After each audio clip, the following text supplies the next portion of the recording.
Greetings. My name is Jason Sargent, and I serve as the Director of Testing, Enrollment, and Accountability for the Holmes County Consolidated School District. On behalf of our Superintendent, Dr. Deborah Powell, welcome to Holmes County.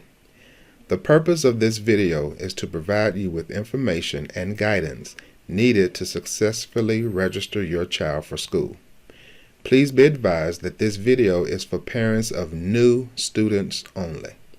Your child is considered a new student if they are attending school in the Holmes County Consolidated School District for the first time, or if your child is transferring from another school. If your child is not new or transferring to the district, please stop this video and watch the video for existing students registration, or contact me at 662-834-2175 for assistance. Again, if your child is not new or transferring to the district, please stop this video and watch the video for existing student registration. If your child did not attend school in Holmes County last year, please contact me at 662-834-2175, and I'll be happy to assist you. Also be advised that pre-K students must register with the county's Head Start program. We'll talk more about that at the conclusion of this video. All right, well, let's go ahead and get started. Registration in the Holmes County School District is done online. And registration for new students is currently open. However, in order for you to get access to the online registration application, the parent, legal guardian, or custodian must gather all documents that are required for registration and take them to the campus where your child will attend school. If you have children attending multiple schools in the district, you will have to go to each school and complete this process. So let's review the documents that are required in order to get access to the online registration application. First of all, you have to have 2 proofs of residency. The state of Mississippi requires that all parents that are trying to register students into a Mississippi public school must show proof of residency in the school district where they're trying to take their kids to school. What you see now on the screen are our board-approved residency documents that you can submit to show proof of residency. You can use your filed homestead exemption application form, a mortgage document or property deed. If you're renting in the area, you can use your lease for the apartment or the house that you're renting. You can use a utility bill. Cell phone bills are not accepted. Light bill, gas bill, water bill, any of those utility bills we can use, but a cell phone bill will not be accepted. You can also use your driver's license or state-issued ID. Keep in mind with the driver's license and state-issued ID, even if your address on your license does not match where you're currently living in the county, still bring your driver's license or state-issued ID, because we will need to verify that you are the child's parent.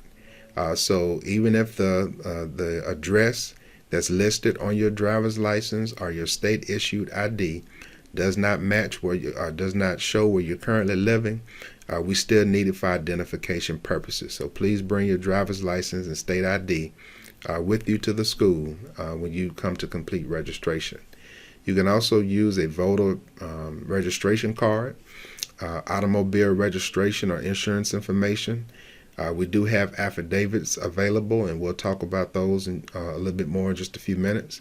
And also any other documentation that you can provide that will objectively and unequivocally establish that you reside within the school district. Now, in the event that you have to use some other documentation that's not listed, school personnel may need to call me in order to get authorization to accept those documents. But any of the documents listed here on this slide you can use to register, but you do have to have 2 proofs in order to register in the Holmes County Consolidated School District. So the affidavits that I mentioned to you earlier, we have two types. One is for shared residency.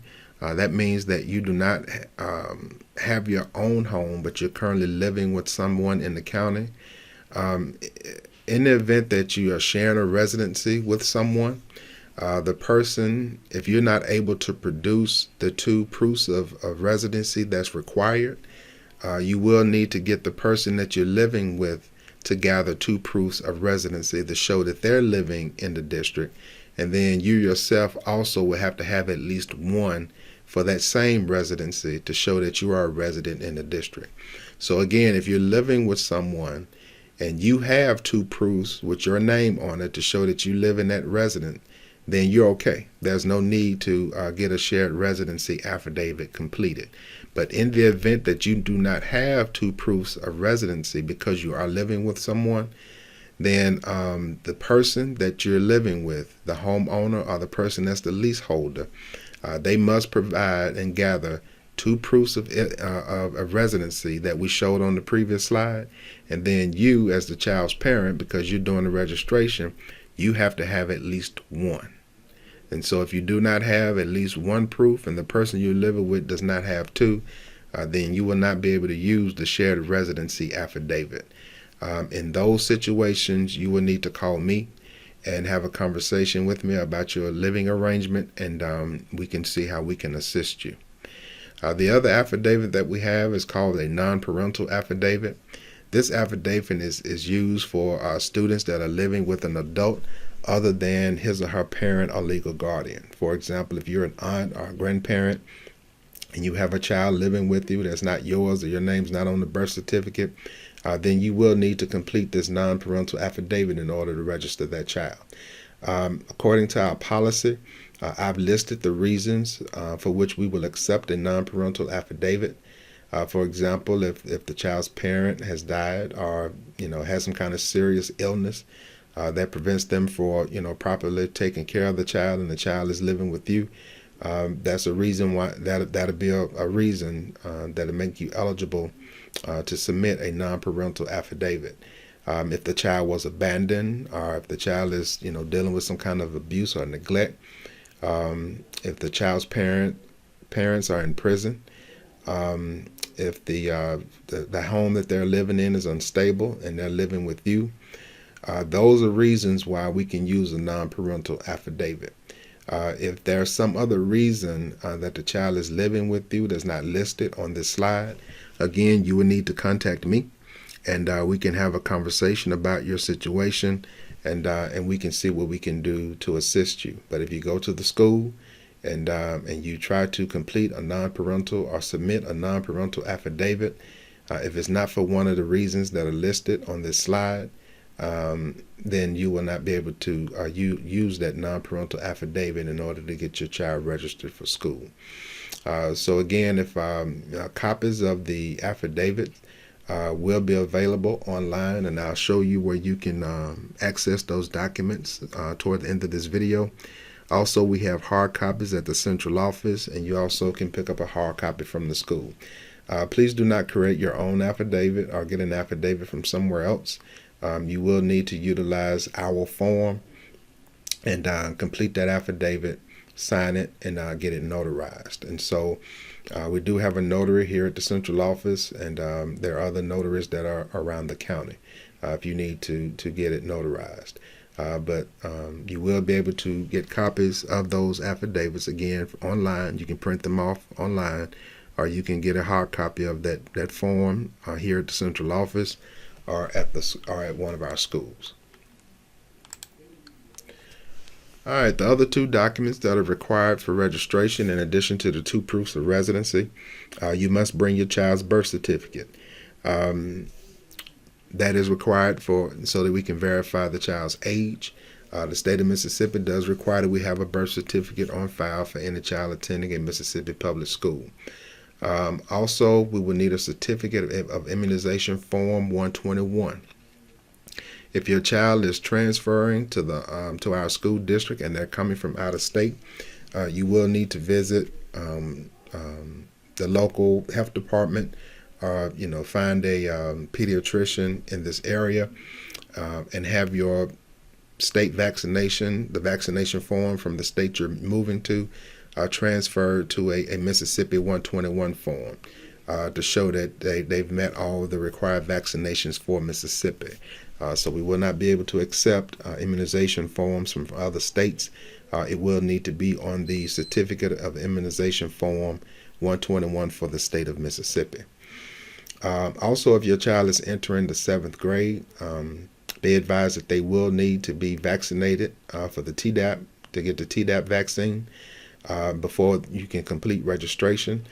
So please, if you have not done that, go ahead and make an appointment at the local health department or with your child's pediatrician so that they can get the Tdap vaccine. If vaccine is not listed on your 121 form and your child is going to 7th grade, you will not be able to complete registration until that vaccine is received. Also, if your child is transferring to the district, we will need a final report card from the previous school year, from whatever school they attended. So let's say, for example, your child is going to the 9th grade in Holmes County, and they completed their 8th grade year in the Kosciuszko School District. Then you will need to present the final report card that you received from Kosciuszko when you come to us to register, so that we can verify the grade level and place your child in the appropriate grade level. Also, if your child's going to high school, it helps the counselors create a schedule for your child. So again, the documents that are required in order to get access to the online registration, you have to report to the campus where your child will be attending school. You have to submit 2 proofs of residency, the child's birth certificate, an updated certificate of immunization form 121, and if the child was in school last year, you will have to have a final report card. Now, if your child is coming to school for the first time, like going to kindergarten for the first time or 1st grade for the first time, then a final report card is not required, because that'll be their first time being in school. But in the event your child went to school in some other district last year, that final report card will be required. All right, this slide just gives you a snapshot of the vaccinations that are required for the state of Mississippi. This is not the full document, just a quick overview. This document will be available online for our registration. And again, I'll show you where you can access all this information later on in this presentation. All right, so when you come up to the school to complete registration, in the event that you're missing any of the required documents, school personnel will not be able to proceed with your registration. They'll have to stop. They'll have to, give you guidance or information or some assistance about, what you need and where you can get it from. You will have to collect that information and then come back to the school to start your registration.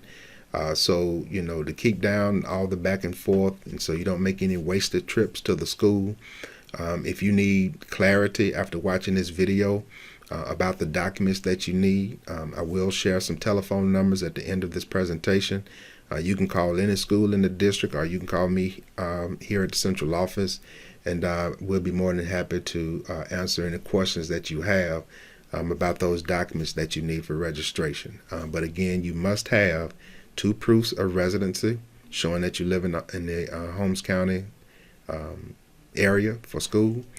You must have a birth certificate for the children that you're registering. You must have their immunization certificate 121 form, and if they were in school in another district last year, you must have their final report card. All of those documents are required in order for the school to give you access to our online registration application. You will not be able to start registration without first taking those documents to the school. Again, if you need assistance after watching this video, please call any of our schools, or you can call the central office and ask for me, and we'll be happy to assist you. Also, when you go to the schools, there are 3 surveys that the state of Mississippi requires for all new students. The first survey is the McKinney-Vento Eligibility Questionnaire.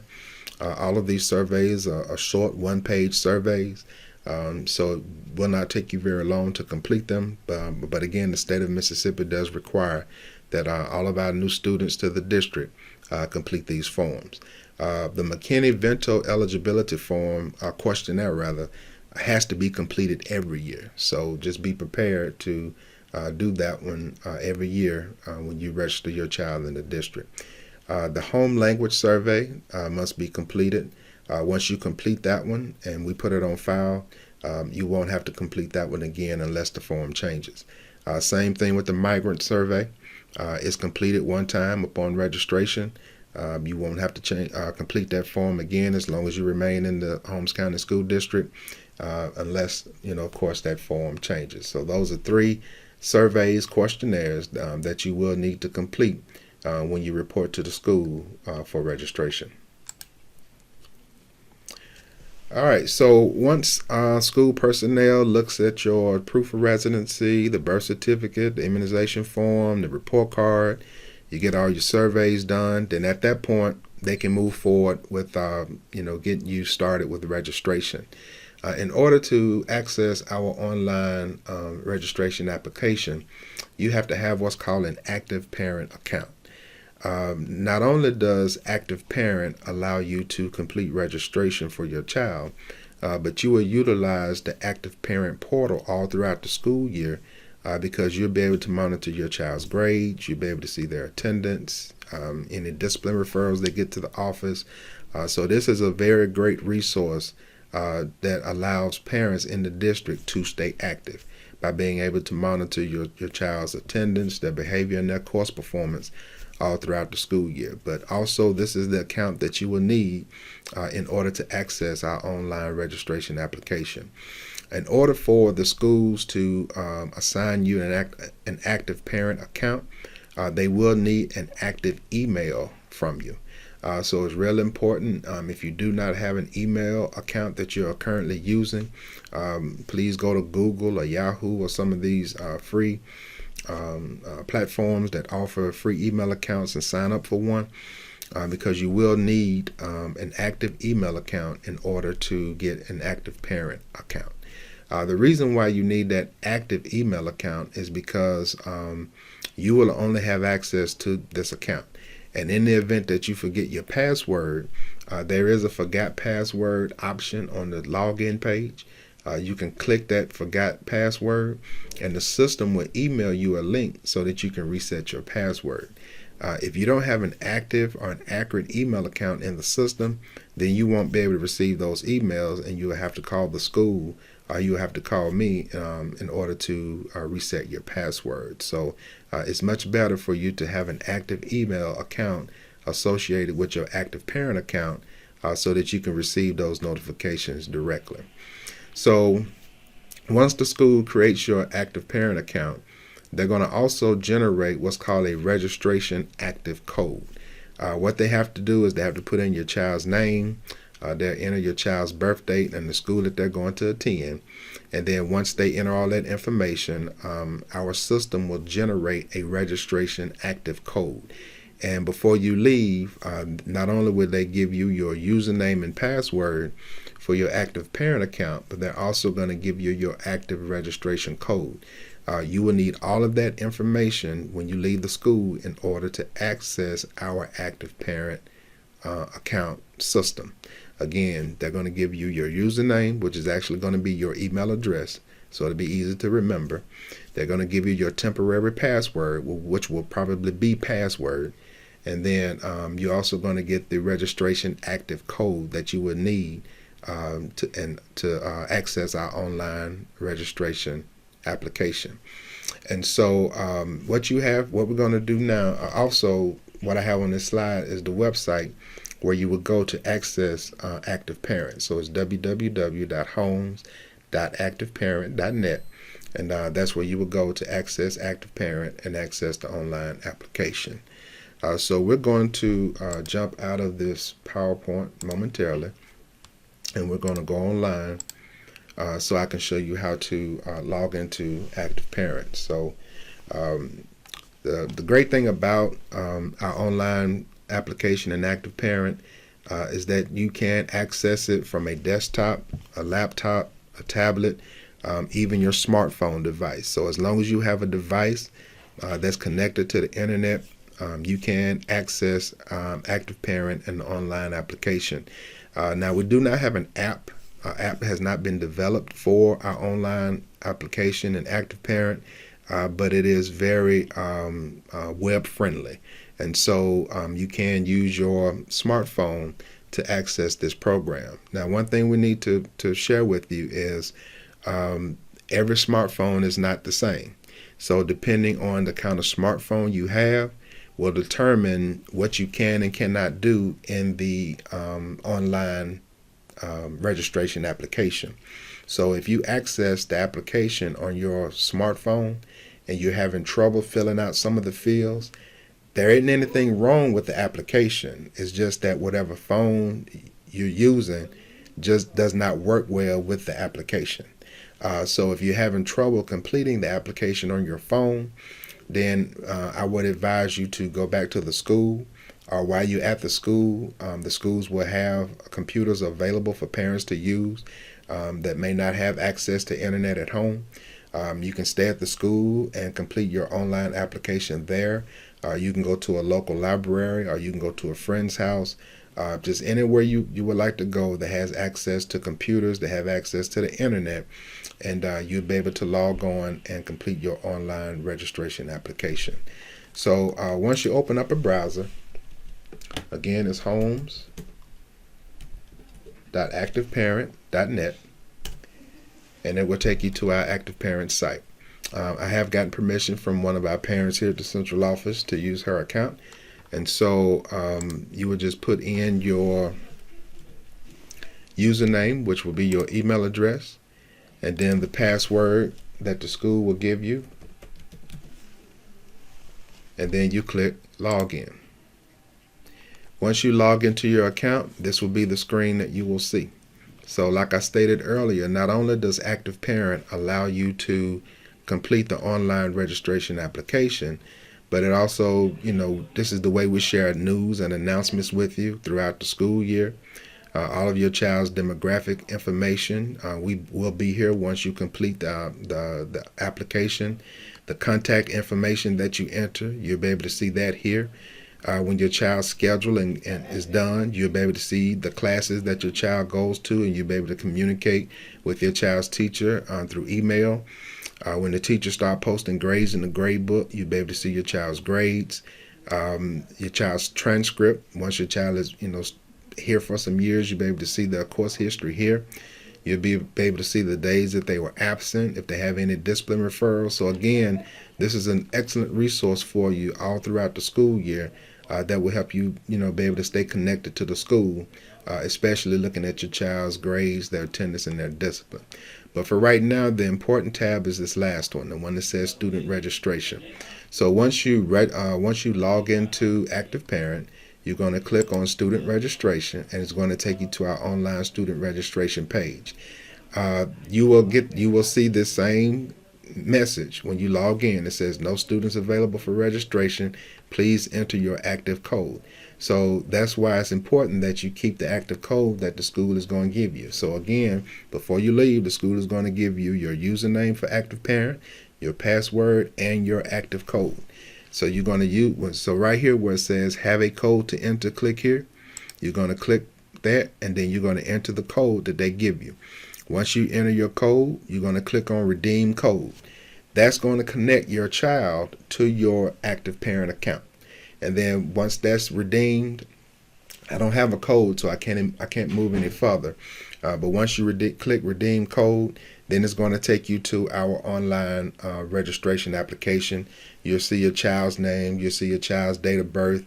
There'll be another box for you to click the new student application. You select that, and then you click on begin application, and then it'll take you to our online application.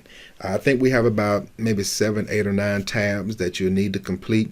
When you log into the application, some information will already be there, but the fields that need to be completed usually have an asterisk beside it if it's a required field. And so make sure that you just take your time and go through each field and complete that information. Once you get to the end of the application, it's going to ask you to submit it. Click on submit. If it tells you that your application has been successfully submitted, that means it's gone to the school for the school to review. If you forgot to fill out a required field, it usually takes you back to that area, that section of the application that you didn't fill out. So it's going to make sure that you fill out all the required fields before you submit it. But once you submit your application, it goes back to personnel at the school. They're going to take a look at the application. If everything looks okay, then they're going to import your application into the system. Once the school imports your application into the system, at that point, registration for your child is complete. All right, so registration is not complete just because you went to the school and got a registration code. Registration is not complete just because you submitted your application. Registration is not complete until the school processes your application and imports it into our system. So you may be asking, well, how do I know when they import my application? Well, if you, I would say give the school about 48 hours from the time that you submit it. Log back into your active parent account and go to the online registration application. If your application was not sent back to you, then everything is okay. Or you can call the school and ask them, hey, did you see my application? Did you process it? Is everything okay? So please make sure that you verify that your application has been processed. Simply submitting your application does not complete the registration process. Your registration is not complete for your child until the school processes your application. So please stay on top of that so your child will be ready to start school with a completed registration on the first day. So that's it for Active Parent. That's all you have to do to go and access the online registration. Again, if you don't have access to the internet, I don't have computer. We will have computers set up at every school where you can use those computers to complete registration, or you can go to a public library or a friend's house or somewhere else because it's a web-based program. So anywhere you can access the internet and you can complete the online application process. This is our district website. If you haven't had an opportunity to visit the district website before, it's homesccsd.org. But this is, where you can find all of the information about our school district, and you can look at our schools. But this is also where you can come to get more information about registration. And so when you scroll down the page, you see here it says online registration for new students opened on May 24th. So if you have all of your proofs, you see all of them listed here for registration requirements: 2 proof of residency, certificate of immunization, birth certificate, final report card. You take all that information to the school. Everything that I've shared with you is here on the website. You take that information to the school and they'll get you started. And so later today, we're going to upload those other documents that I shared with you in the presentation. And so when you click here, you can see the flyer for new student registration. You see all the numbers to the school. But again, you'll see all that information on our webpage. Also, if you have a child that's going to pre-K, currently pre-K is served by Head Start. If you have a child registered for pre-K, you will not register that child for us. But we have posted the information that you need for pre-K. We have a Durant Center, kids that's going to be at Durant Elementary. We have a number that you need to call. If your child's going to be at William Dean for pre-K, this is the number you need, and SB Marshall Elementary. These are all the Head Start centers that manage the pre-K classes that will be at our schools. So even though the pre-K classes are in our schools, they're taught by Head Start teachers and they're managed by these Head Start centers. Their application is accepted from 8 to 4, but all information you need about pre-K is here. Again, it says click here for more information. It takes you to the flyer for pre-K registration and all the information you need. And it also has here the contact information. So if you're having any questions about pre-K registration, please don't call the schools. Call this number here. And these individuals would be happy to assist you with pre-K registration. Okay. All right, let's go back to our PowerPoint. All right, so we've done our demo. That's what I just shared with you. So again, these are the same contact numbers and information that I just showed you on our district website. So if your child is attending any of these schools, these are the numbers that you can call to speak with someone at the school. The principal or any of the office personnel can answer questions for you about registration. If you have any unique kind of situations or anything you need to discuss with me, again, my name is Jason Sargent, and you can reach me at the central office. That's the last number listed on this slide, and I'd be more than happy to answer any questions that you have. But any general type of questions that you have, feel free to call any of our schools, and those individuals can answer questions as well. So again, I want to thank you for taking the time to watch this video. I hope the information that we've shared today has given you all of the guidance that you need in order to engage our registration process. Again, know that we're here to help you. Just give us a call. We're happy to have you in Holmes County, and I hope and pray that your child has a wonderful school experience and a wonderful school year. And so again, if there's anything we can do to assist you, please do not hesitate to call us. Thank you, and have a blessed day.